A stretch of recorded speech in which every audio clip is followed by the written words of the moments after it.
Znači, kome god poklonimo srce, svi nas mogu ostaviti, izranjaviti.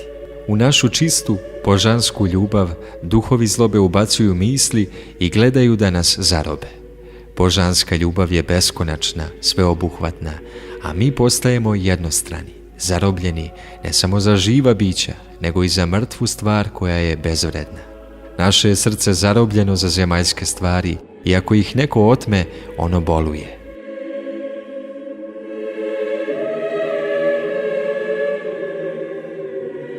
Samo sa Bogom možemo imati jedinstvo ljubavi. Prvo sa Bogom, pa tek onda sa rođenima i bližnjima. Ne smemo biti idoli jedan drugome, jer je to Gospodnja volja. Sveti oci kažu da je ovo naše rođenje na zemaljskoj kugli dopuštenje od Gospoda, posle pada, jer Bog je postavio sve i On je svemu roditelj. Ali eto, nažalost, poremetilo se sve. Poremetila se i naša priroda, jer su praroditelji naši bili besmrtni.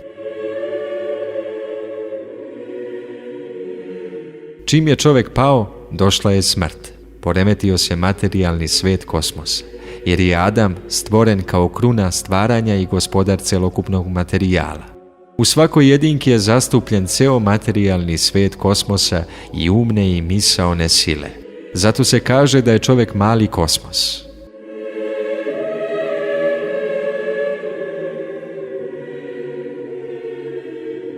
Treba da se vratimo u naručje svome roditelju, da nam vera ojača, da budemo silni sa njime, pa ćemo sa Gospodom vidjeti carstvo njegovo.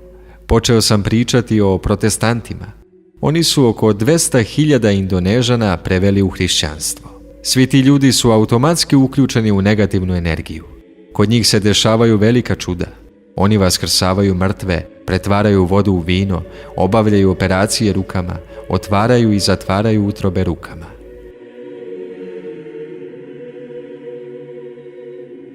Sveti oci kažu, što god vera zaželi, Gospod čini, ali savršenstvo je hrišćanskog života krajnje smirenje. Još stari prorok kaže, na koga će pogledati samo na krotkog i smirenog srcem?